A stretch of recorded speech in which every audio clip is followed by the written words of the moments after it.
بسم الله الرحمن الرحيم. الحمد لله رب العالمين، والصلاة والسلام على سيدنا محمد سيد الأولين والآخرين، وعلى آله وصحابته والتابعين لهم بإحسان إلى يوم الدين. سبحانك لا علم لنا إلا ما علمتنا إنك أنت العليم الحكيم. سبحانك لا علم لنا إلا ما علمتنا إنك أنت العليم الحكيم. سبحانك لا علم لنا إلا ما علمتنا إنك أنت العليم الحكيم.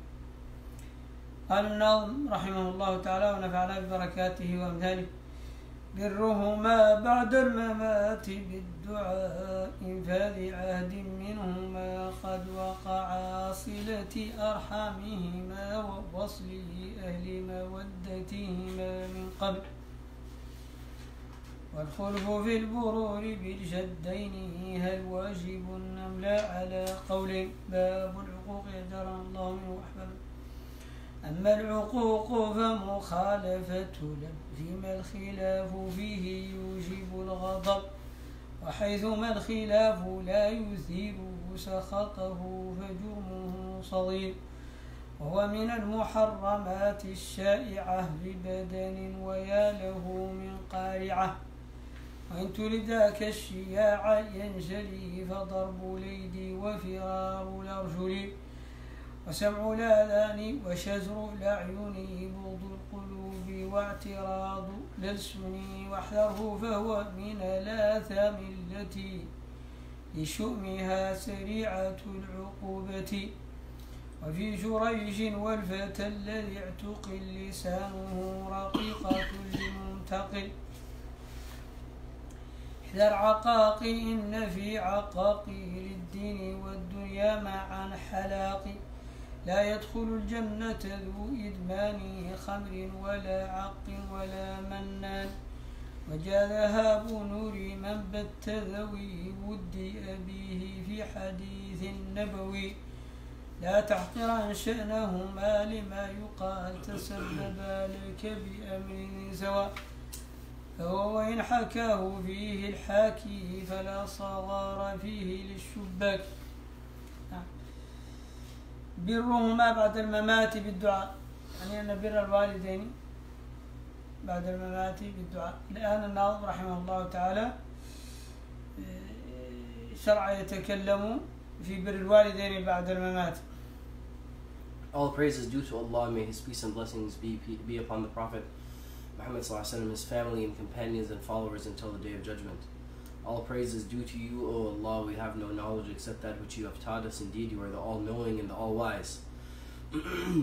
And the righteousness to them after they pass, after they die, is through making dua for them. Now the author has begun talking about how to treat the parents with birr after their death. برهما بعد الممات بالدعاء، بر الوالدين بعد الموت بالدعاء لهما، وكذلك أيضا يدعى لهما ما زال حيين، إلا أن الحياة لها شيء آخر. برهما بعد الممات بالدعاء دائما. وفي الحديث: إذا ترك العبد الدعاء للوالدين ينقطع عنه الرزق في الدنيا. It is here he mentions again that to show birr to the parents after they pass, after they die, then one should make plentiful dua for them. You should also make dua for your parents while they are still alive, but that is different. And now an act of greater righteousness now after they die is to make plentiful dua for them. And it is mentioned in the hadith even that if a person stops or holds back from giving dua to his parents after their death, then sustenance is cut off from him. إن إذا ترك العبد الدعاء للوالدين ينقطع عنه الرزق في الدنيا. If a slave of Allah subhanahu wa ta'ala leaves the dua for his parents after their death, then the sustenance will be cut off for him in this world. وكل شيء من الأعمال الصالحة ينفع الوالدين بعد الموت كالصدقة والدعاء أعمال البر كلها إلا أنه اختلف العلماء في وصول القرآن للأموات، فقيل يصل وقيل لا يصل، والصحيح أنه إذا ألحقه من أول وآخر يصل، معناها أفعال الخير تصل للميت بعد الموت سواء كان والدين أو غيرهما. مثال ذلك الصدقات هي لا خلاف فيها، والدعاء لا خلاف فيه. أما قراءة القرآن فاختلف العلماء فيها، بعضهم قال تصل وبعضهم قال لا تصل، والصحيح أنها تصل، وهو اللي عليه المتأخرون من المذاهب الأربعة. هل لابد أن ينوي صرفها في الدعاء والصدقة؟ That and it is mentioned also that different righteous actions, the reward of them, it go to the parents after their death, or to other dead people as well. That one can give charity on their behalf, and their reward would reach them, and this is agreed upon. Now, and making dua for them and asking Allah's forgiveness for them, their reward reaches them immediately. This is something that is agreed upon. There's no difference of opinion. But as far as the recitation of Quran, there is a difference of opinion in regard to does the reward reach them or not, if you intend the reward to reach them. والذي عليه المتأخرون من المذاهب الأربعة أنه يصل.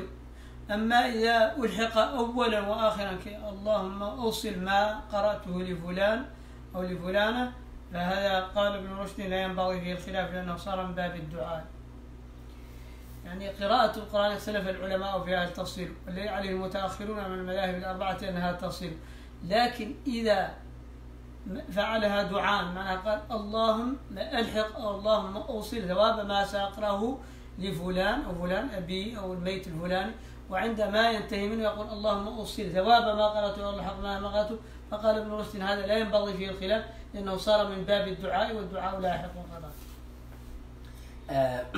Now it is a difference of opinion, although the later scholars of the four madhabs, they all say that the recitation with the intention of reward for the dead, the reward reaches them. Ibn Rushd mentions that if you begin the Quran recitation by saying, "Oh Allah, give the reward of this recitation to such and such deceased person," and then you do the recitation, and then after you do the recitation, you say, "Oh Allah, give the reward of the recitation that I have recited to such and such deceased person." So now you started it and you ended it with that dua. That he said that there shouldn't be a difference of opinion in this, because in this case now it all becomes like a dua, and the dua is known that the reward of it reaches the deceased person. برهما بعد الممات بالدعاء وبالصدقات كما قلنا، وأفعال الخير إنفاذ عهد منهما قد وقع، كذلك أيضا برهما بإنفاذ العهد الذي قد وقع من كان لهما عهد على فعل معروف أن يفعله، ذلك من البر أن توفي بذلك المعروف الذي كان سيقومان به أو أحدهم. مثلا يعني إنفاذ عهد منهما قد وقع، بأن يكون بينهما وبين أحد عهد في معونة وبر، معنا على بناء مدرسة أو مسجد أو فعل خير، ولم يتمكنا من ذلك حتى مات أو مات أحدهما، فمن البر أن يكمله الابن بعدهما. Now, it is also a part of birr to the parents that if they had made some kind of promise or some kind of effort, or they had some kind of ongoing, effort or help or charity or something good that they were doing, or had promised to do that they weren't able to do before they died, that to continue it and to fulfill that good deed that they were doing or were going to do is from the birr, such as if they were going to build a school or whatever, or take care of some needy person or whatever it may be, that it is from birr that after they die to uphold the good deeds that they were going to do. نعم، وكذلك أيضا من برهما صلة أرحامهما كالأخوال والخالات والأعمام والعمات وأبناء الجميع، هذا أيضا من بر الوالدين بعد موتهما. And it is also from birr to the parents after they die to to continue the ties of kinship that they used to have. For example, like the father's brothers and sisters, that you continue relationships with the paternal uncles and aunts and their children, your cousins, and also from the mother's side, her brothers, sisters, the nephews, nieces, whatever relatives from the ties of kinship of the parents, that you continue those ties after their passing. ووصل أهل مودتهما من قبل كذلك أيضا من برهما أن تصل أهل مودتهما من قبل صلة أصدقائهم بعدهم والذين كانوا بينهم وبينهم مودة. ففي الحديث إن أبر البر أن يصل الرجل أهل ود أبيه بعد أن يولى الأب. And it is also from bir to continue the relationships and to treat kindly the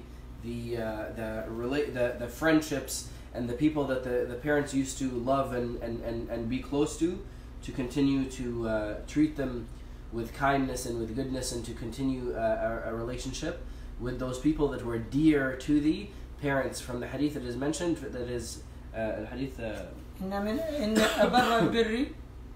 أبر البر أن يصل الرجل أهل ود أبيه بعد أن يولى الأب، معناها أن يموت الأب أو يسافر بأن يكون غائبا. That it is mentioned that from the greatest of bir is to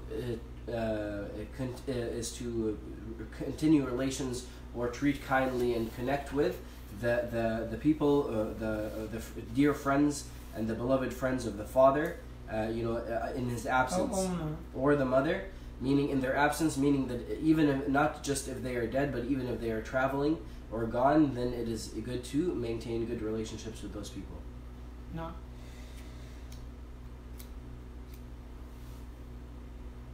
وأخرج أحمد والترمذي قال مر بابن عمر أعرابي وهو راكب حمارا فقال ألست ابن فلان؟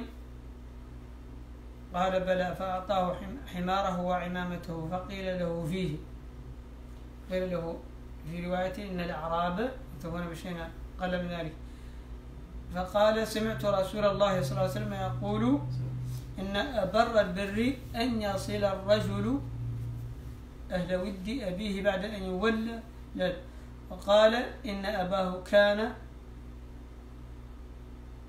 ودا لعمر.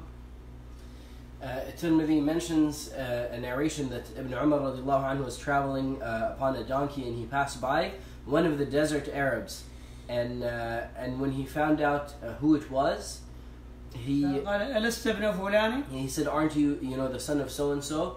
He said, "Yes." So Ibn Umar radiallahu anhu, he got off his donkey and he gave it to the man, and he took off his imama, his turban, and he gave it to the man, and he said that I heard the Prophet ﷺ say, فقيل له فيه فقال له الحاضر لماذا تفعل هذا وهم الأعراب يكتفون بأقل من ذلك. So then it was asked to him, like, why did you do this? And the desert Arabs there, they suffice themselves with less than that. You didn't need to do that. So then he said that I heard the Messenger of Allah ﷺ say, from the greatest of righteousness is to continue the ties and continue the relationships with is to show goodness towards and connect with the beloved of the parents after their passing. And this man, he was close. That the father, and that the father of that desert Arab, he was beloved to my father, to Umar radiallahu anhu. نعم. والخلف في البرور بالجدين هل واجب أم لا على قولين. اختلف العلماء في البرور بالجدين هل هو واجب أم لا، والصحيح أنه واجب.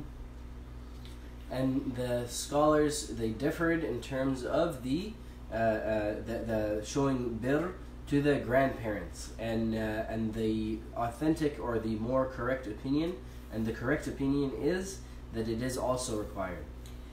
البر يحصل بعد الموت كما بينا. قد يكون الإنسان أعوذ بالله والعياذ بالله كان عاقا لوالديه في حياتهما، وبعد ذلك يتوب الله تعالى ويبرهما ويقبل الله تعالى توبته ويحصل على مقام البرور وعلى ذلك تدل الأحاديث كما سنبين إن شاء الله.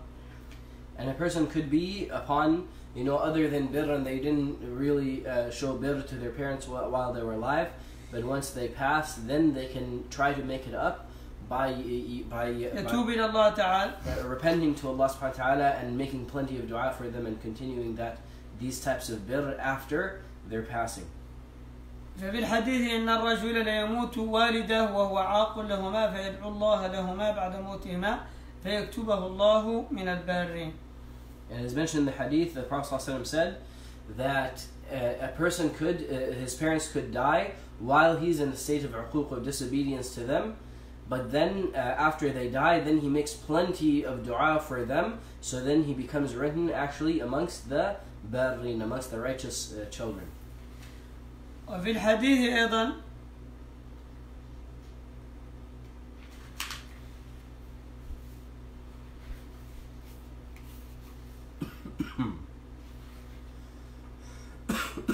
إن الله لا يرفع درجة العبد في الجنة فيقول يا ربي أنى لي هذا فيقول باستغفار ولدك.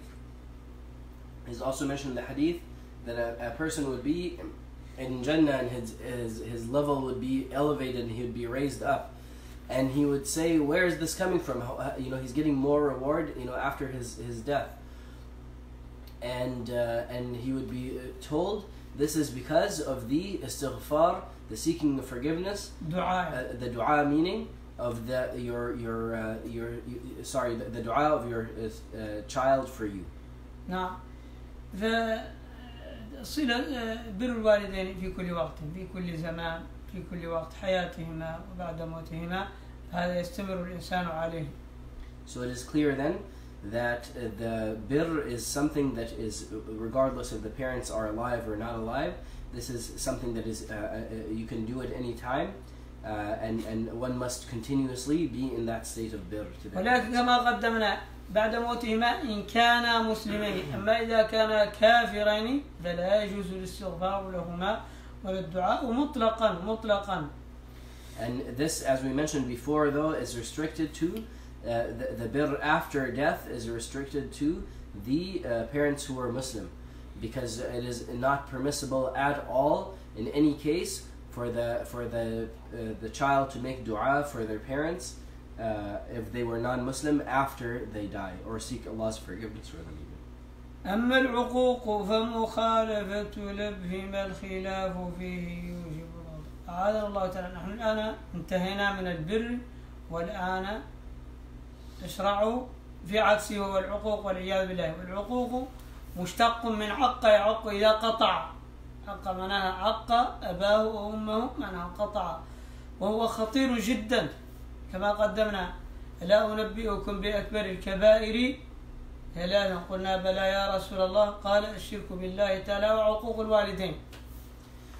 And now we begin the chapter on, we finished the chapters on righteousness and on birr to the parents, and good character, good manners, righteousness. These are all fall under birr. Now the opposite of birr, displeasing the parents, disobeying the parents, this is called uquq. And uquq comes from the word aqqa ya'uqu, which means to cut off the parents, or to cut. It was mentioned already that now when Allah subhanahu wa ta'ala spoke about, or when the Prophet ﷺ was asked about the greatest sins, he said to associate a partner with Allah and uquq al-walidain, to show uquq to one's parents. ولا أظن كما قلت لكم ماضيا وكما أقول الآن لا أظن أحدا الآن إلا وهو متلبس بالعقوق إلا ما ندر من الناس. And as I have said before, most people today, everybody I think today is showing this displeasing to their parents and showing uquq to their parents, except نادرا جدا. Except some very rare exceptions. People are showing uquq to their parents. أما العقوق فمخالفة لبهما الخلاف فيه يوجب الغضب. والعقوق انتشاره من أشراط الساعة كما قدمنا. من أشراط الساعة أن يعق الرجل أمه ويطيع زوجته ويعق أباه ويطيع صديقه. هذا انتشاره الآن مصداق للحديث. So he mentions here in regards to عقوق, he says عقوق, it is انتشار وكثرته من علامات إشراط الساعة. He says so عقوق is to contradict the parents, one of the parents, in the type of contradiction that would lead them to be upset, and this is one of the signs of the Day of Judgment, that a person would be. The Prophet ﷺ said that a person would show عقوق to his mother, and he would obey his wife, and he would show عقوق to his father, and he would obey and listen to his friend. So it is from the spreading of عقوق today amongst the people is just one of the signs of the Day of Judgment happening. أما العقوق فمخالفة الأب، يعني أحد الوالدين سواء كان مسلما أو كافرا، فيما الخلاف فيه يوجب الغضب، فيما تعود دائما أن أحد والديه عندما يفعل هذا يقع منه غضب. So it is now, he mentions again that the عقوق is to contradict the parents or disobey the parents in something that you know that they will be upset in, or you know that you have done this before and they became upset, that to do something despite it going to upset them, or to disobey them in something despite you knowing, or despite you being aware that it will upset them. وإذا عرفنا العقوق فهل ترون أي أحد الآن لا يثير غضب والديه؟ And once we define عقوق, then can you really say that is there anyone today who is not involved in عقوق to their parents? وحيثما الخلاف هذا إذا كان على الحال معناها فعل شيء يعلم أنه يغضبهما ويغضب أحدهما بالعرف بعين الاعتياد، فهذا كبيرة قطعا، هذا لا خلاف فيه، هذا كبيرة. So if a person does something that they know will displease their parents, then this is something absolutely that is a major sin, and there's no difference in that. وحيثما الخلاف لا يزيل سخطه، أما إذا كان الخلاف ويعلم أن هذا لا يرضي الأب ولكنه لا يزيل غضبه، فهذا صغير، هذا ليس بصغير. إذا كان يعلم أنه يخالف الأب أحد الأبوين خالفهما، لكن لا من عادته أو بالعرف المحلي أنه لا يزيل غضبه، لا يرتاح له لكن لا يغضب من ذلك، فهذا صغيرة. Now, if a person disobeys their parents, such a disobedience that they know it will not anger them, and it's something that it's a common thing that is known, it's not going to anger them, but they would not be pleased with it, then this is still a sin, but it is a minor sin. وحيثما الخلاف لا يزيل سخطه فجرمه صغير. That if they know that that contradiction would not cause the anger of the parents, but would not make them angry or very upset, then this is a minor sin. ولكن لا بد أن نكون أحيانا في صف الأولاد في مصلحة حتى يفهم الآباء أن التضييق على الأبناء في كثير من أمور الدين لا فائدة فيه، سيحصلون العقوق، وبالتالي هم لا يجوز لهم أن يطيعهم في معصية الله تعالى. فأنا الذي رأيت دائما أن الابن عندما يتقرب إلى الله تعالى ويتوب ويكون بارا بوالديه، فالآباء كثير منهم يضيق عليه في كل شيء. And it is important to mention here from the perspective of the children. Something that is very common nowadays is once the children start becoming more religious and now they're trying to show more righteousness and birr towards their parents for some reason begin to restrict them, or to even in matters of the deen they start to be very restricting and prevent them from even doing things that are found in the deen. And of course this is something that is wrong for the parents to do, and if it comes to the point where they're asking them to disobey Allah, then there's no obedience to the creation and the disobedience of the Creator. فالذي رأيت الآن أن دائما الابن عندما يكون فاسدا عاصيا يعني لا يبالي بالوالدين لا يضيقان عليه، أما إذا تقرب إلى الله تعالى وصار يخدم وصار يستمع وينظر إلى رضاهما وغضبهما يقع من التضييق عليه ما لا عين رأت ولا أذن سمعت. هذا رأيته في هذه الأيام. And this is something that I have seen often in these days, is that once the child is very, not away from the deen and not religious and is just, doing involved in all types of sinful behavior, the parents are just like, they cannot restrict the child and they just let them do. يهملانه إهمالا كاملا. They يتركانه تركا كاملا. They completely neglect that child. But then once that child begins to become more religious, and now they're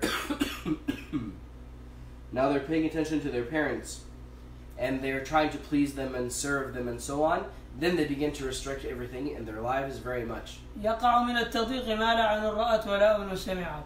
They make things so restricted beyond what anybody has ever seen or any ear has ever heard.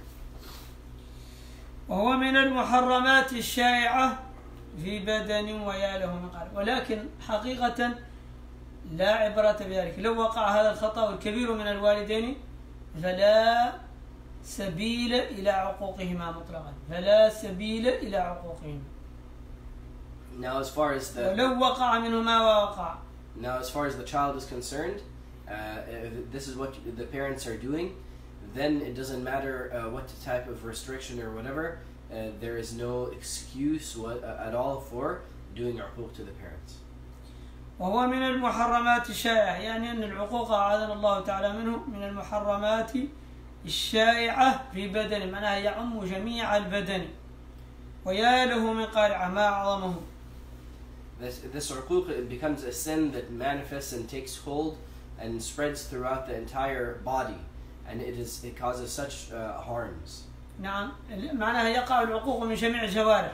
Meaning that عقوق, it takes place from all of the limbs. The people are committing عقوق with all of their limbs. وإن تريد ذاك الشياع ينجلي فضرب اليد. أحيانا أعوذ بالله يكون الابن في غاية من العقوق حتى يضرب أحد والديه. هذا خطير. الله تعالى يقول لا تقل لهما أف، والمفسرون بعضهم يقول لو كان الله تعالى يعلم شيئا أخف من الأف لما قال أف. That a person even may reach to the level of عقوق to transgress physically against one of their parents, and what the Quran says in regard to عقوق is that do not even tell your parents uff. That and the scholar said that if there was something that was negative to an even smaller degree, a less significant type of negative than uff, then Allah subhanahu wa ta'ala would have chosen that. But rather the uff is the least negative thing, and Allah has forbid that as a type of عقوق. وفرار الأرجل بأن يخرج وهما غير راضيان عنه، وهما غير راضيين عنه، يفر منهما يهرب منهما، وسأبين ذلك إن شاء الله. And another عقوق here he says is to leave the parents. So he said he calls it escaping on from the parents. He says that to leave while they are upset is a type of عقوق, and he's going to explain more.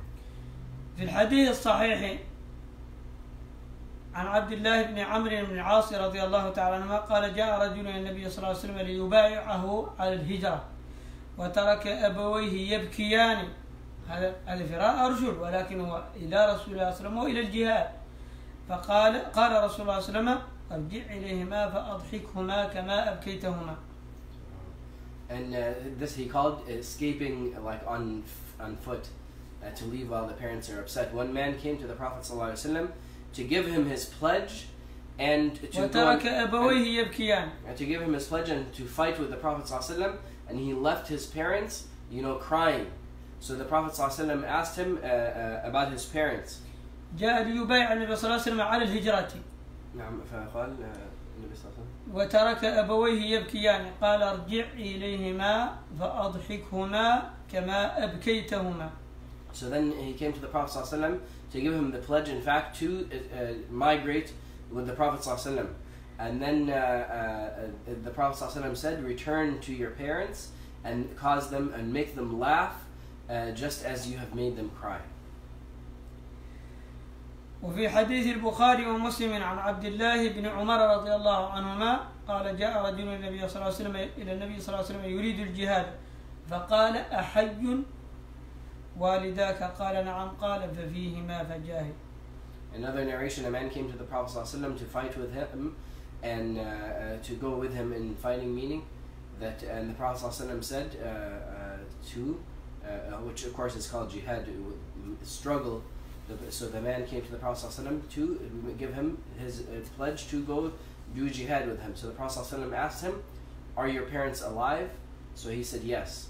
So the Prophet ﷺ said, "Make your jihad, make your struggle with them." وسمع الأذان غيبتهما مع عدم الإصرار، أو تسمع واحد ينتقص أحد والديك أو ينتقصهما معا ولا تنتصر لهما، هذا أيضا من العقوق. أسمع واحد ينتقص أحد والديه يفعله ولا يرد عنهما هذا من العقوق أيضا. كان قال So, meaning, make your jihad, your struggle with them, as in go and serve them and make your struggle. أنا أرجع فيهما فجاهد. And a different type of uquq is that a person hears somebody, degrading his parents or speaking ill of his parents, and he lets that person say what they say without reacting. وشزر الأعين معناها نظرهما بالعين نظرا قويا، كذلك أيضا حرام أيضا بشدة. And to look at the parents in a harsh or disrespectful manner, in a harsh manner, this is another type of uquq. وكذلك ما يفعله بعض الأبناء يعوذ بالله ينظر إلى أحد أبويه يعني بمؤخر عينه، هذا نظر ازدراء، لا يجوز. Another is to look at them, just without actually looking at them, turning to them, just to dismiss them by looking at them from the sides of your eyes. This is a type of a disrespect and humiliation that is a type of uquq. وكذلك أيضا بغض القلوب، وقد قدمنا هذا أيضا وهو الأصل، إذا وجد البغض من القلوب فيصدر العقوق للجوارح كلها. And then of course to harbor and then malice and evil in the heart against one's parents. This is a type of uquq because it leads to uquq from the other limbs. وكذلك اعتراض القلب، معناها الاعتراض عليهما بالقلب أو باللسان، كذلك أيضا من المحرمات.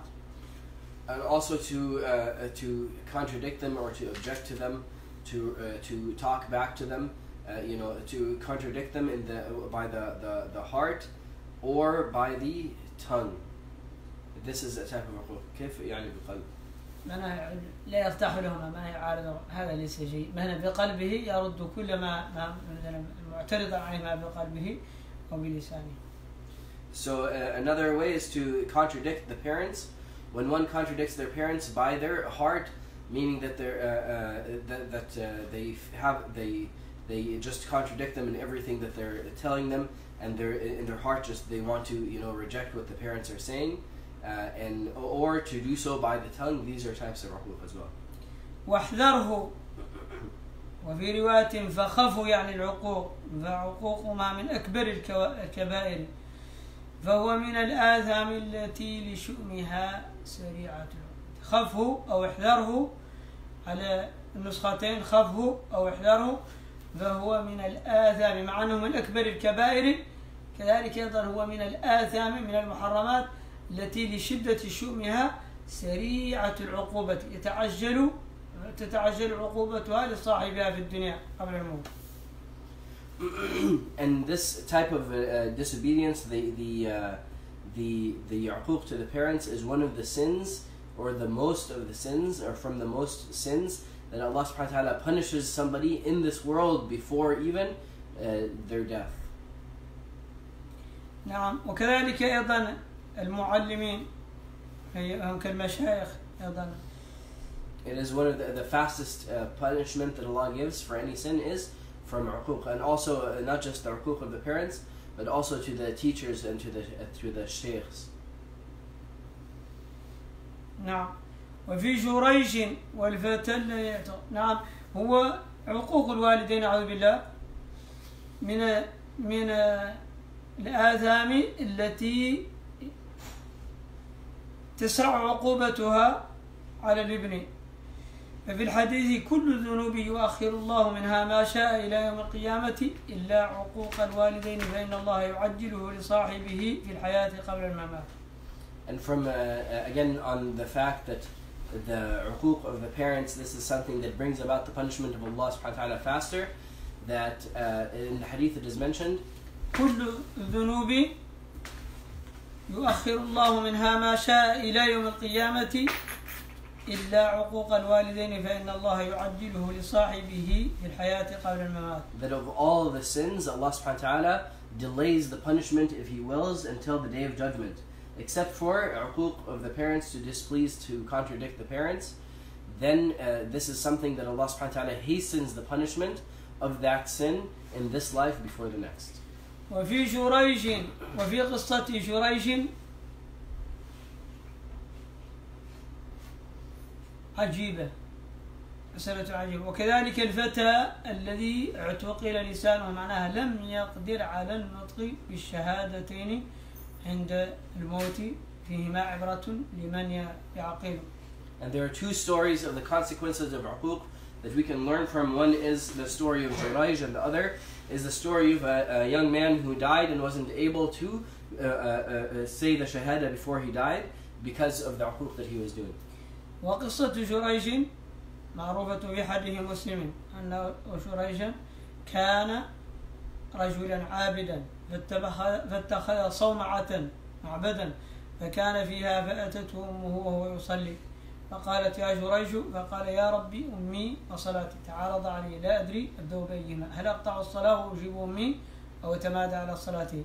فأقبل على صلاته اجتهادا منه بدون أي إذن، فانصرفت. فلما كان من الغد أتته وهو يصلي فقالت يا جريج، فقال يا ربي أمي وصلاتي، فأقبل على صلاته فانصرفت. فقالت اللهم لا تمته حتى ينظر إلى وجوه المومسات، يعني الزانيات. فبقي جريج على عبادته، وتذاكر بنو إسرائيل جريجا وعبادته، صاروا يتحدثون ولديهم حسد له. وكانت امرأة بغي يتمثل بحسنها، فقالت إن شئتم لأفتنته لكم. قال فتعرضت له فلم يلتفت إليها لأنه رجل صالح، فأتت راعيا كان يأوي إلى صومعته فأمكنته من نفسها فوقع عليها فحملت. فلما ولدت قالت هو من جريج، فأتوه فاستنزلوه وهدموا صومعته وجعلوا يضربونه، فقال ما شأنكم؟ فقالوا زنيت بهذه البغي وولدت منه. فقال أين الصبي؟ فجاءوا به فقال دعوني حتى أصلي، فصلى. فلما انصرف أتى الصبي يطعن في بطنه وقال يا غلام من أبوك؟ قال فلان الراعي. ففي هذا الحديث أن عقوبة العقوق تعجل لصاحبها ولو كان عبدا صالحا وليا، وفيه أيضا إثبات الكرامة للأولياء. That as for the story of Jurayj was a monk.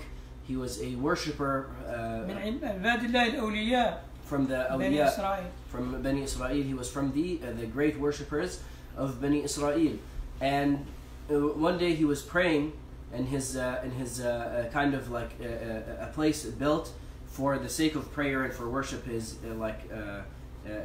his isolated maybe like temple where he was praying, and then his mother came and she called out his name, and he struggled within himself. He said, "Oh Allah, my prayer or my mother, my prayer or my mother," and which should I prefer over the other? And then he chose to prefer his prayer over his mother, and to continue in his prayer. And this happened the second time as he was praying again, and his mother came and she called out to him and he did not respond, and he was saying in himself, you know, my prayer or my mother, and he chose his prayer again. So when his mother left, she made dua against him. She said, "Oh Allah, do not allow him to die before he sees the faces of the impure women, the fornicating women."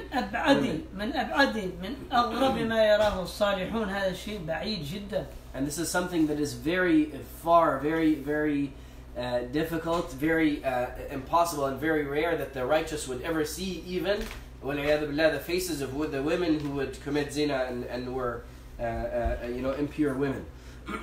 So then the people they used to envy Jurayj because he was such a pious worshipper, and they would talk. They became jealous of him, and they wanted to degrade his status because he had so much respect. And then one woman who was a prostitute, she said, and she was very well known for her beauty. She said, if you want, I can seduce him for you, and they agreed. So she went towards his, the place where he was worshiping, and she went there and she tried to seduce him, and he didn't even, turn to her or pay heed to her, and he rejected her. And then she found a shepherd who was grazing his flock near this place of Jurayj. كان يأوي يأتي إلى صومعة جريج. And he used to always go to this place, this temple, or I'm sorry, I'm not finding the right word. مكان عبادته معبده. The place where he used to worship. So then she seduced that shepherd, and she slept with him, and she had a child from that relation.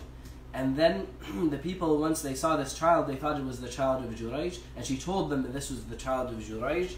So they came and they destroyed his place of worship, and they took him and they began to beat him. And then and he said, what's going on? Why are you doing this? They said, because you have done such and such thing, and you have had this child. They said you had intercourse with this prostitute. So he said, where's the child? So they came with that child.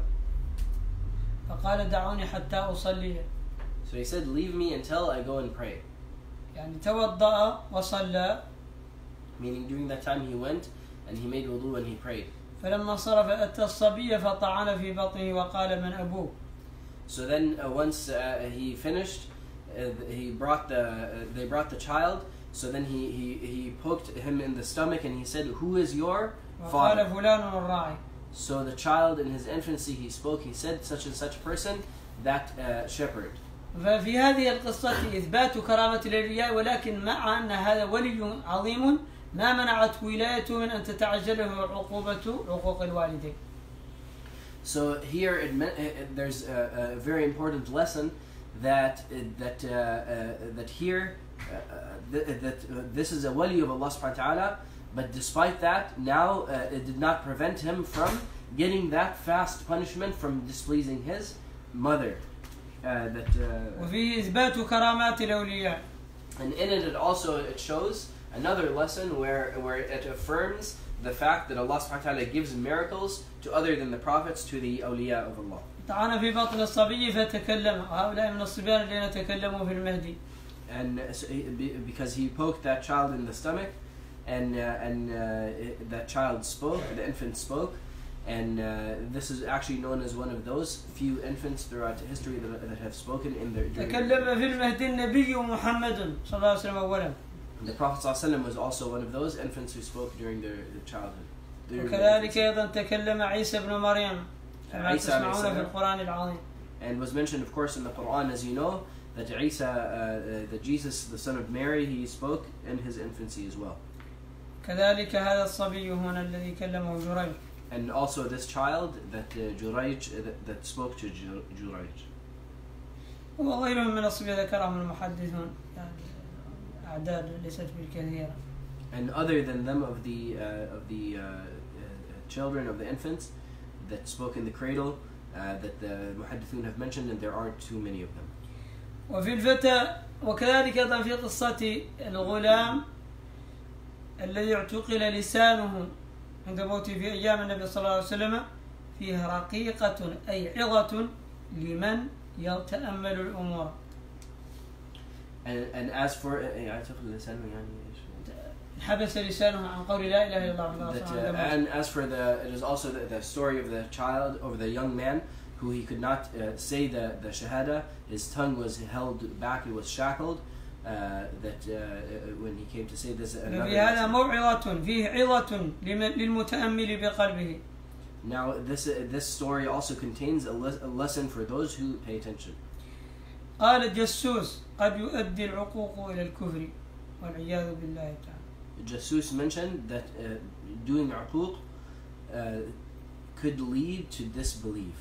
أخرج الدارقطني والبيهقي في شعاب الإيمان وفي دلائل النبوة عن عبد الله بن أبي أوفى قال جاء رجل للنبي صلى الله عليه وآله وسلم فقال يا رسول الله صلى الله عليه وسلم إن ها هنا غلاما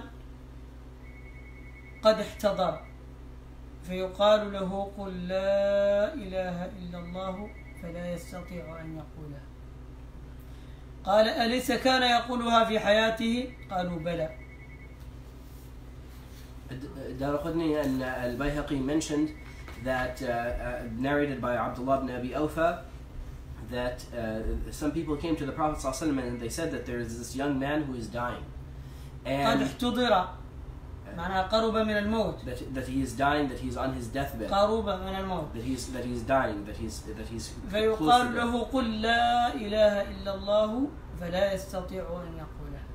And in this state, he's being told to say La ilaha illallah, and he is unable to say it. So the Prophet ﷺ said, أليس كان يقولها؟ Did he not used to say it when? قالوا بلى. They said yes, he actually did. قال فما منعه عند موته. So the Prophet ﷺ said, so what prevented him during his death, or during this stage? فنهض النبي صلى الله عليه وسلم ونهضنا معه. قام مهلا مستعجلا ونهضنا معه حتى أتى الغلام. So the Prophet ﷺ left hastily to find out, and the companion said we left with them. حتى أتى الغلام. Until he came to that child. واسمعوا اعلموا أن الغلام يعلم رسول الله صلى الله عليه وسلم ويعلم لا إله إلا الله وهو في قلبه وحاضر القلب. اسمعوا القصة. And know that this young man, he knew who the Prophet ﷺ was, and he knew La ilaha illallah, and this was present in his heart. حاضر القلب كامل كما تسمعون كاملا من القصة. And as you will see from the story, yes, it was all present in his heart. فقال النبي صلى الله عليه وسلم يا غلام قل لا إله إلا الله. So the Prophet ﷺ told him, "O young boy, O young man, say La ilaha illallah." قال لا أستطيع أن أقولها. اسمعوا الكلام. قال لا أستطيع بكلام فصيح لا أستطيع أن أقولها. So he responded clearly. He said, "I am not able to say it. I cannot say it." قال لا أستطيع أن أقولها. اسمع أنه حاضر القلب. So he was present. He was aware. He said, "I am not able to say it." قال ولما. And the Prophet ﷺ said, "Why not?" قال لعقوق والدتي. He said, "Because of my uquq to my mother." قال أهي حية؟ So the Prophet ﷺ said, "Is she alive?" قال نعم. That child replied, "Yes." قال أرسلوا لها فجاءته. قال النبي صلى الله عليه وسلم للصحابة أرسلوا لها الآن فجاءته. The Prophet ﷺ then he said, "Send for her." So she came to the Prophet ﷺ. فقال لها رسول الله صلى الله عليه وسلم ابنك هو؟ استفهام هل هذا ابنك؟ So then the Prophet ﷺ said, "Is this your son?" قالت نعم. She said, "Yes." قال أرأيت لو أن نارا أججت فقيل لك إن لم تشفعي فيه قذفناه في هذه النار فقالت إذا كنت أشفع. So the Prophet ﷺ said, "What would you say if a fire was ignited?" أوقدنا نارا أوقدت نارا الآن أوقدت نار الآن. That if we ignited a fire right now and we were going to throw him in it, unless you would intercede on his behalf. Would you intercede on his behalf? She said, "Yes, I would." إذا كنت أشفع له. She said, "In that case, I would intercede. I would stop you." قال فأشهد الله وأشهدنا بأنك قد رضيت عنه. He said, so have Allah as your witness and then have us as your witnesses that you are pleased with him. فقالت قد رضيت عن ابني. She said, I'm happy with my son, I'm pleased with my son. فقال يا غلام قل لا إله إلا الله. So the Prophet ﷺ said, "O young man, say La ilaha illallah." فقال لا إله إلا الله. So he said, "La ilaha illallah." فقال رسول الله صلى الله عليه وآله وسلم الحمد لله الذي أنقذه بي من النار. So then the Prophet ﷺ said, "All praise is due to Allah who saved him through me from the hellfire." واسمعوا آخر القصة حتى تفهموا المشاكل. And listen to the end of the حتى story. تفهموا المشاكل التي تؤدي العقوق. And listen to the end of the story so that you understand the problems that lead people towards uquq. اسمعوها وافهموها. Listen to it and understand it. اسمعوها يا شباب المسلمين وافهموها. Listen to it, O youth of the Muslims, the Muslim youth, and understand يا it. شباب الرجال من تبرون زوجاتكم وتعقون أمهاتكم اسمعوا سبب القصة. O young men who are disobeying your mothers and in order to please your wives and worrying about pleasing your wives and not worrying about pleasing your اسمعوا mothers. سبب القصة. Listen to the reason for this story, what happened. يا معظمو زوجاتكم وعاقي أمهاتكم. You who are glorifying your wives and disobeying your mothers. وقد سمعت قصة أغضبتني في شرق أمريكا في السنة الماضية. I heard a story last year that happened in the East Coast of America. فكنت مع طالب لي سائقا بي السيارة إلى درس. That made me very upset. And I was driving with one of my students who was driving me to a class. وكنا نتحدث فقال هل تعرف يا فلان؟ And we were talking and he said, do you know such oh no. فقلت ما قال الناس يقولون لبار الأم مامو بوي مامو زبوي. So then he said, do you know that the people say to the one who is serving their mother all the time that he's a mama's boy. قلت وأنا أقول لكم أنتم وايف بوي. أنا أقول لكم. And I told the man that you know, and I tell you that you are. أنا أقول لكم يا شباب الآن يعني وايف ما وايف بوي. أقول لكم أطفال الزوجات.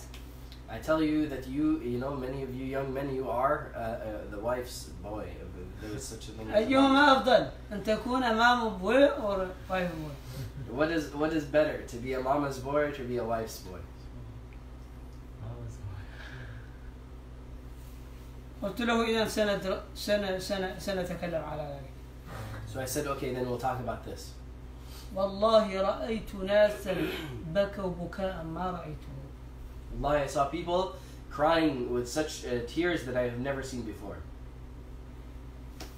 هذا أعوذ بالله أن أكون من الجاهلين. أعوذ بالله أن أكون من يا مسلمين تقولون مام بوي ولا تقولون وايف بوي، يعني أنت هذا كلام هذا قبيح جدا. I seek Allah's refuge to be amongst the ignorant.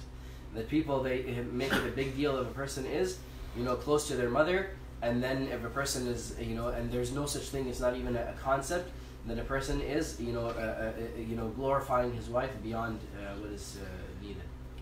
تقولون الوايف لايف، تقولون للزوج الحياة، وتقولون تذمون من يبرونه. هذا معروف مشهور عندكم. تقول وايف لايف. Yeah, you got a happy wife, happy life. يعني أنتم تقولون هذا. تقولون سعادة الزوجة هي الحياة. They say that the happy wife is the happy life, but then, you know, the mother, it doesn't matter whether she's happy with you or not. اسمعوا الظلم الواضح. هذا الظلم، هذا هو الظلم. Listen to this. إذا أردتم أن تقولوا مثال للظلم فأعطيكم هذا المثال. هذا مثال كامل. If you want to ask me to give you an example of what is oppression, this is a complete example of oppression. حملته أمه كرها ووضعته كرها وحمله وفصاله 30 شهرا يقال ما مبوي. His mother begrudgingly, you know, with pain and difficulty, you know, held him, carried him, and then with more pain and difficulty, as Allah Subhanahu wa Taala says, and with ووضعته كرها وحمله وفصاله 30 شهرا. You know, gave birth to him in the similar manner, and the weaning, the birth and the weaning and the pregnancy of that child is 30 months total. هذه فقط البرهة الأولى، هذه البرهة الأولى. هذا الزمن الأول. And that's just the first stage. بعد ذلك تقول ما مبوي.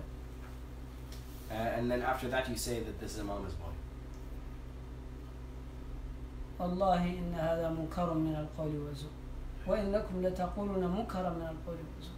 I swear by Allah, this is an evil statement and a lie. أي احتقار للمرأة فوق هذا؟ أي احتقار للمرأة فوق هذا؟ يا من تتبعون الغرب. Again, what is more degrading and humiliating? أي احتقار للمرأة فوق هذا؟ That is, what greater degradation of women is there above this? أم حملت كرها ووضعت كرها ووات العطف كلها إلى ما لا نهاية. بعد ذلك الابن يمشي مع بنت جديدة ولا يلتفتوا إلى وتعلمون أنكم تفعلون هذا كله تعلمون ذلك والله يعلم ذلك ويعلم خائنة الأعين. What more oppression and degradation of women is there, that this woman who bore this child and gave birth to this child and fed this child and raised this child and cleaned this child and every single end that exists, that as soon as the boy is strong enough to go on his own, and he finds another woman who did nothing for him, and then he takes her gives her the status of his mother, and he forgets about his own mother. That what is there kind of degradation for women and oppression of women is there above that. أنا قلت لهم ماضيا في درس، قلت لهم أنا ما سمعت أكس مام، أنا قد سمعت أكس وايف، ولكن أكس مام هذا شيء عجيب. أم مطلقة لم أسمعها من قبل. I've never heard of people saying an ex-mom. People say that this is his ex-wife, but then nobody says ex-mom. لكن هذا هو الموجود الآن. But this is what is found today. Everybody's mother is their ex-mother. A new wife من ex-mom. He has his زوجة جديدة أو سميها أم جديدة. She's his new mom. His wife is now, mashallah, at the position of his new mom, and his mom becomes an ex-mom once he's married. هذا هو الموجود. That's what people are doing. أما الأب فرحمه الله تعالى. الأب لا تقول. As for the father, may Allah have mercy upon him. الأب مسكين.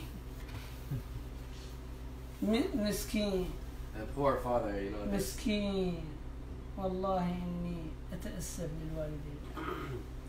Wallahi, I lament for the parents. يعني يتامى شائبين كبار هذا. They're like old-aged orphans. لا أحد ينام معهم ولا يلتفتون ولا يعرفوا صباحهم ولا مساءهم. Nobody checks ولا يعرفوا نومهم ولا يقظتهم. Nobody knows what's going on with them, and is spending the night with them, and knows when they wake up, and knows when they sleep, and is aware of what's going on with them. لا يعرف. يقول إذا كان يعني طيبا جدا يقول أقوم بإيجار البيت. إذا كان يعني في قمة البر أقوم بإيجار البيت واتصل عليهم وأعرف. تعرف ما شاء الله يقول دائما، يقول أبي وأمي ما شاء الله ما زال يقومان ويتحركان، ممكن يصنع الفطور ويفعل العشاء. خلاص هذا كافي. معناها لم يكونا على طريحين على الفراش كفاية. هذا إذا كان طيبا. So if a person is at the highest levels of righteousness now and the highest levels of birr, that they will say that, look, my parents now are, they're able to go and make food for themselves and so on. They're not bitter. And they're able to go and do that. So, alhamdulillah, I take care of them. I call them once in a while. I pay for their rent and so on. This is the person who has the highest level of righteousness. أتعلمون أن هذا هو الصحيح؟ Do you know that this is, correct or not? Is this right or not? أعلم أنه هو الصحيح. أنا أعلم ذلك لأني جربت بني آدم الآن. I know this is the case because I've tested it. هذا الطيب. This is the kinder children. They're the ones. أما الغادر فهما على الفراش وهما يعانيان مما يعانيان وهو مستمر على مجالسة الأطفال والزوجة ليلا نهارا لا يفارقهم. هذا هو الغالب. But as for the majority, their parents, even when they're bedridden and they are unable to and they're suffering through whatever diseases and problems that they're suffering with, then that person doesn't have time for their parents, but yet day and night they are with their children and with their wife. اسمعوا سبب القصة التي أدت هذا الشاب إلى أن أعوذ بالله السميع كما قال الكفر حقيقة. So listen to what the calamity that led this child at the time of the Prophet ﷺ almost to the point of disbelief that he couldn't say the shahada. Listen to ذكر في الزواجر لابن حجر الهيتمي الزواجر في اقتراف الكبائر، كتاب كامل يقال له الزواجر في اقتراف الكبائر. الزواجر لابن حجر الهيتمي الزواجر في اقتراف الكبائر. Ibn Hajar al-Haytami, he wrote a book on major sins, and he mentioned this in that book. قال أن النبي صلى الله عليه وسلم حضر، ذكر أنه صلى عليه وحضر دفنه. He mentioned that the Prophet ﷺ, prayed upon this child and then attended his burial. وقام على شفير قبره على حاشية قبره. And he stood upon the edge of his grave. بعد دفنه وقال يا معشر المهاجرين والأنصار. After he was buried, he stood at the edge of his grave and he said, "O you muhajirin and ansar." يا معشر المهاجرين والأنصار، يا جماعة المهاجرين والأنصار. O you muhajirin and ansar. من فضل زوجته على أمه فعليه لعنة الله والملائكة. But whosoever preferred his wife over his mother, then may the curse of Allah and His angels be upon him. فعليه لعنة الله والملائكة والناس أجمعين. May the curse of Allah, His angels, and all of the people be upon this person who prefers his. لا يقبل الله منه صرفا ولا عدلا. Allah will not accept from him any نافلة ولا نافلة ولا فرض. Allah will not accept from him any obligatory deed or anything extra that he has done. إلا أن يتوب إلى الله عز وجل ويحسن إليها. Except if he repents to Allah subhanahu wa ta'ala, glory be to him and exalted is he, and treat his mother in a better manner. ويطلب رضاها. And he treats her in an excellent manner and seeks her pleasure and her happiness. فرض الله عز وجل في رضاها وسخط الله جل جلاله في سخط. For Allah's pleasure is found in the pleasure of the mother, and Allah's displeasure and anger is found in the displeasure and anger of the mother. اسمعوا النبي صلى الله عليه وسلم قال من فضل زوجته على أمه فعليه لعنة الله. Listen, the cause of that story that you heard, here the Prophet ﷺ said, whosoever prefers his wife over his mother, then may the curse of Allah be upon him. أنا سمعت بأني ورأيت بعيني عندما يجلس بجنب الرجل مع أمه وزوجته يستمع إصغاء لزوجته أكثر من أمه. ويقول بأنا سمعت بأذني ورأيت، يقول أنا ذاهب مع زوجتي وأمي. أنا سمعت هذا. I've seen this with my eyes and I've heard this with my ears, that a person will be with his mother and with his wife, and he will listen with careful attention to his wife, and while not doing so for his mother. ويلتفت إليه التفات الاحترام أكثر من أمه. And he would turn with more respect to his wife than to his mother, and he would say, "Look, I'm going with my wife and with my mother." هذا على أنه طيب. And this is, mashallah, a person who is considered to be. على أنه يقبل جمعهما. على أنه يقبل جمعهما. You know that the one who can, you know, handle even bringing them both together in the same place. أما الآخرون وهم الأغلب لا يرتاحون إلا إذا كانوا مع زوجاتهم وحدهم، يعني هذه هو الراحة الكاملة. And most people, you know, they don't even reach that state that they won't be comfortable unless they're with their wife by themselves, that their mother is not there. أنا أقول لكم يا أيها السامعون غالبكم 99% منكم هذا هو حالكم. And I will tell you, O listeners, that 99% of you, this is your case. هذا هو حالكم. من فضل زوجته على أمه. That as the Prophet ﷺ said, whosoever prefers his wife over his mother. أو من فضلها على أبيه. Or who prefers her over his father. فعليه لعنة الله والملائكة والناس أجمعين. Then may the curse of Allah, His angels, and all of humankind be upon him. لا يقبل الله منه صرفا ولا عدلا إلا أن يتوب إلى الله تعالى. Allah will not accept from him any deed until he repents to Allah. إلا أن يتوب إلى الله عز وجل ويحسن إليها. Until he repents to Allah and treats her right. ويطلب رضاها. And it treats her in an excellent manner and seeks her pleasure. وقد قدمنا في الحديث رضا الله في رضا الوالدين وسخط الله في سخط الوالد. And we have mentioned before in the hadith that the pleasure of Allah is in the pleasure of the mother and or the parents, and the displeasure of Allah is in the displeasure of the parents. يا سامعون ويا حاضرون توبوا إلى الله توبة نصوحا عسى ربكم أن يكفر عنكم سيئاتكم ويدخلكم جنات تجري من تحتها.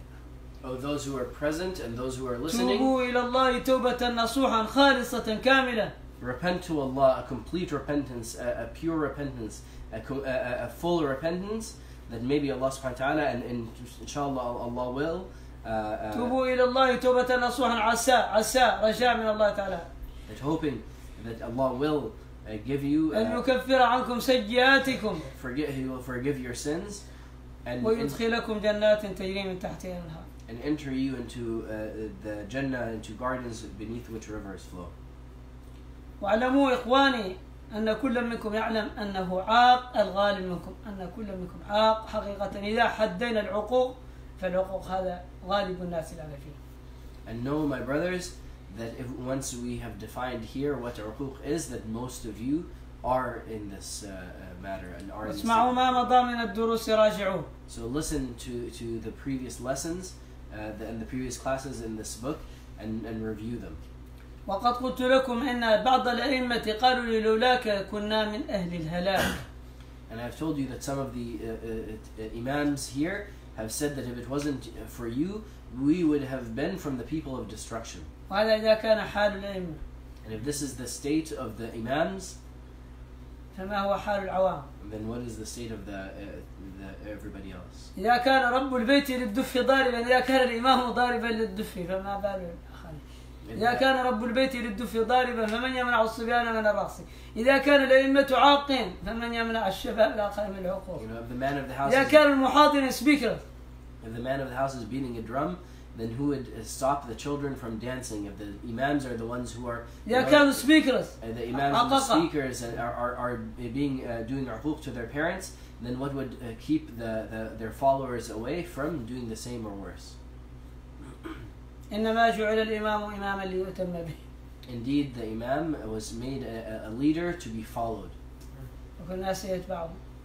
and the people will follow him. فمن يمنع الصبيان من الرقص؟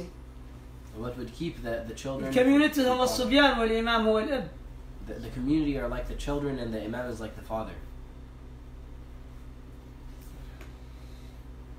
كم ساعة؟ لا إله إلا الله. 49 دقيقة. نعم، الآن ننتهي وأقول قولي هذا وأستغفر الله لي ولكم. تعلمون أن غيرنا الدروس إلى 8:30. بارك الله فيكم. تذكروها لأن دون الليلة يعني نسيتم. Inshallah, don't forget that the classes have switched to 8:30. It seems that many of you have forgotten tonight that inshallah these classes will be at 8:30. أقول قولي هذا وأستغفر الله. وجل الله برحمته وجلاله تتم الصالحات، والصلاة والسلام على سيدنا وحبيبنا وشفيعنا وقرة أعيننا محمد أشرف المخلوقات وعلى آله وأصحابه أصحاب المقامات. ربنا آتنا في الدنيا حسنة وفي الآخرة حسنة وقنا عذاب النار. ربنا آتنا في الدنيا حسنة وفي الآخرة حسنة وقنا عذاب النار. ربنا آتنا في الدنيا حسنة وفي الآخرة حسنة وقنا عذاب النار. ربنا آتنا في الدنيا حسنة وفي الآخرة حسنة وقنا عذاب النار. ربنا لا تزغ قلوبنا بعد إذ هديتنا وهب لنا من لدنك رحمة. ربنا لا تزغ قلوبنا بعد إذ هديتنا وهب لنا من لدنك رحمة. ربنا لا تزغ قلوبنا بعد إذ هديتنا وهب لنا من لدنك رحمة. ربنا آتنا من لدنك رحمة. ربنا آتنا من لدنك رحمة وهيئ لنا من أمرنا رشدا. ربنا آتنا من لدنك رحمة وهيئ لنا من أمرنا رشدا.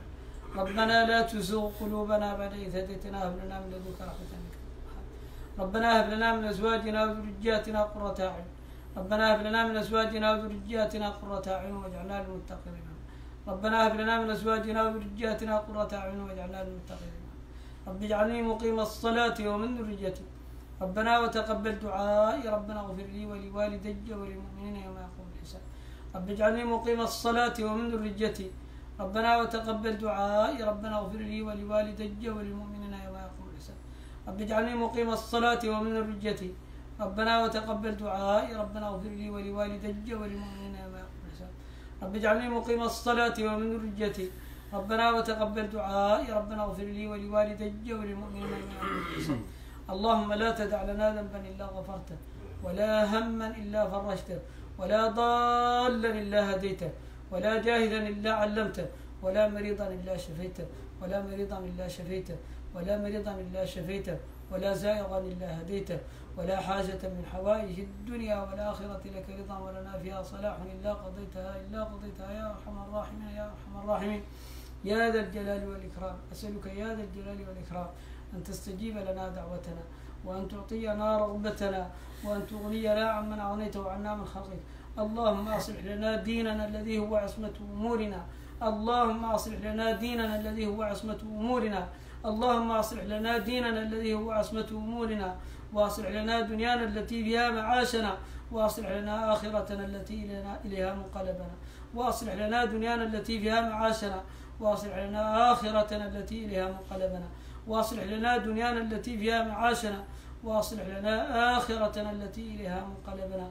اللهم اغفر لنا ولوالدينا ولمشايخنا وأزواجنا وذرياتنا وطلابنا وأحبابنا وإخواننا وجميع المسلمين.